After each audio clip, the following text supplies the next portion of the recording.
नमस्कार दोस्तों। क्या आपने कभी सोचा है कि भगवान सच में अपने भक्तों के घर आ सकते हैं?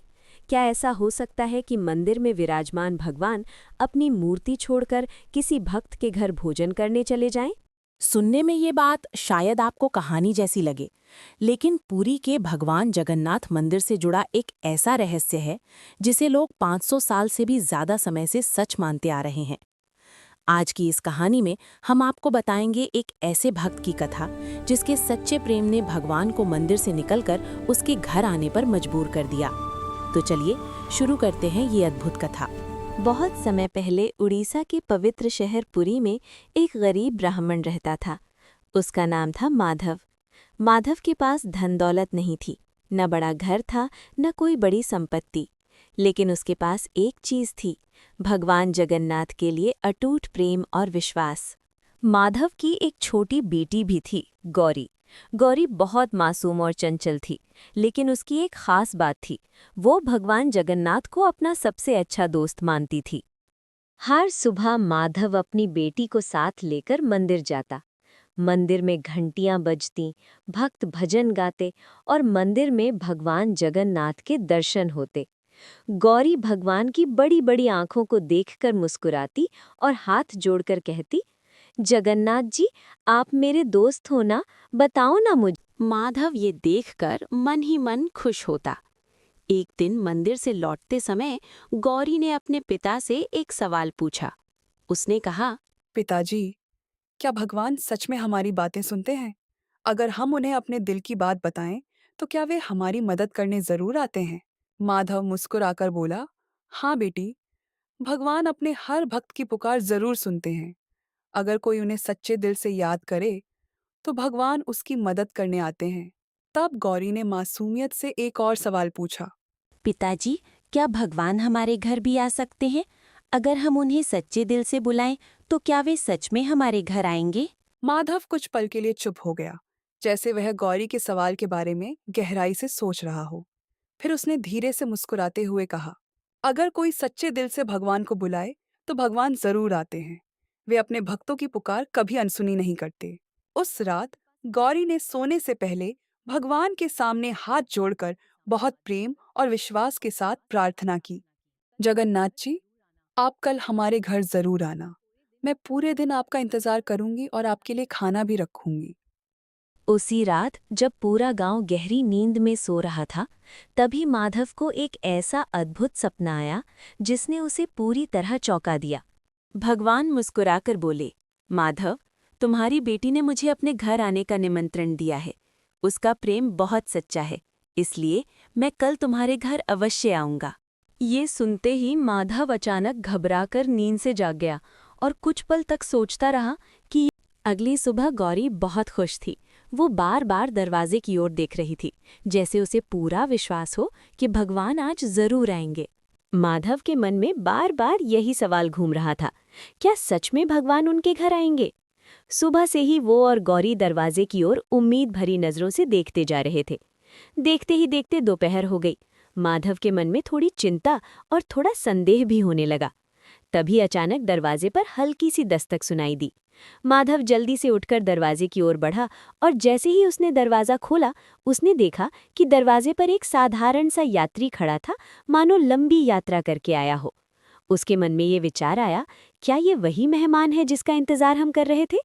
यात्री ने धीमी आवाज में कहा, मुझे बहुत भूख लगी है, क्या कुछ खाने को मिल सकता है? उसने बिना एक पल सोचे उसे आदर से घर के अंदर बुला लिया, जबकि छोटी गौरी चुपचाप उस यात्री को ध्यान से देख रही थी। उसे लग रहा था कि ये कोई साधारण यात्री नहीं है। माधव ने उस यात्री को आदर से आसन पर बैठाया और बड़े प्रेम से उसके लिए भोजन परोस दिया। घर में खाने के लिए ज्यादा कुछ नहीं था, बस थोड़ा सा सादा भोजन। लेकिन उस छोटे से घर में सच्चा प्रेम, श्रद्धा और अतिथि सेवा की भावना भरपूर थी। माधव और गौरी दोनों बड़े ध्यान से उस यात्री को भोजन करते हुए देख रहे थे।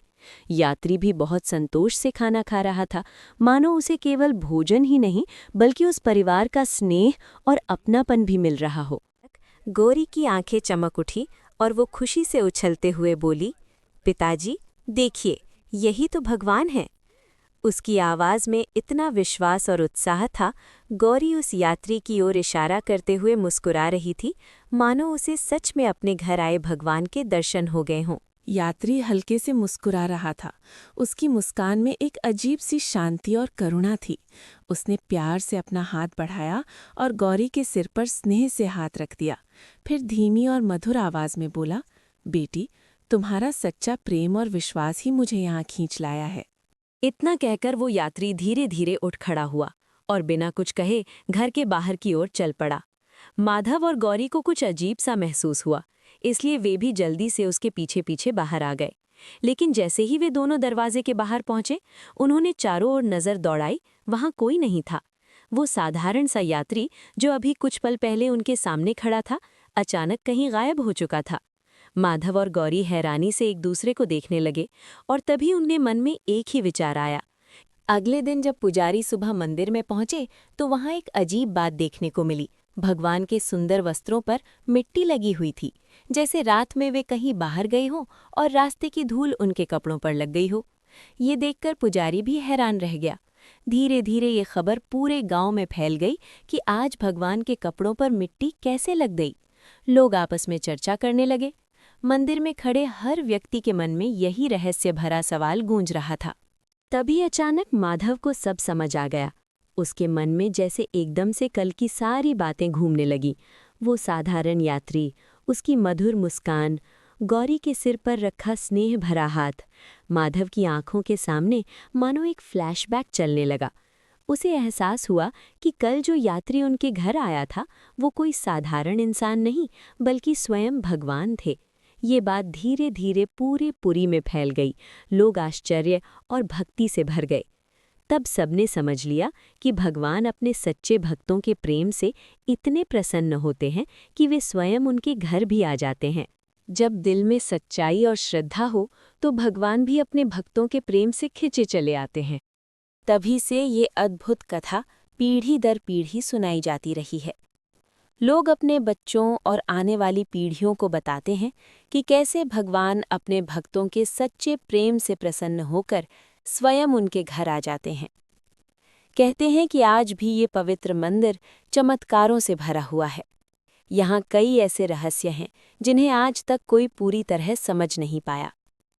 मंदिर की हर दीवार, हर घंटी और हर आरती मानो किसी दिव्य कथा की गवाही देती है।